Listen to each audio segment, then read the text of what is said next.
Hey guys, today I'm gonna make a beet noodle stir fry. Add the beet noodles to boiling water for 3 to 5 minutes. Kale. To a pan, I'm gonna add some avocado oil. So to the pan, I'm gonna add some onion.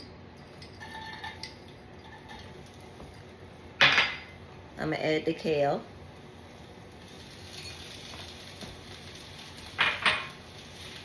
And some mushrooms. I'm gonna add some garlic now, let it cook down a little bit. Salt, pepper, ground ginger. I drank the beet noodles. I'm gonna add them now. So this right here is the end result. This stir fry. Eat up.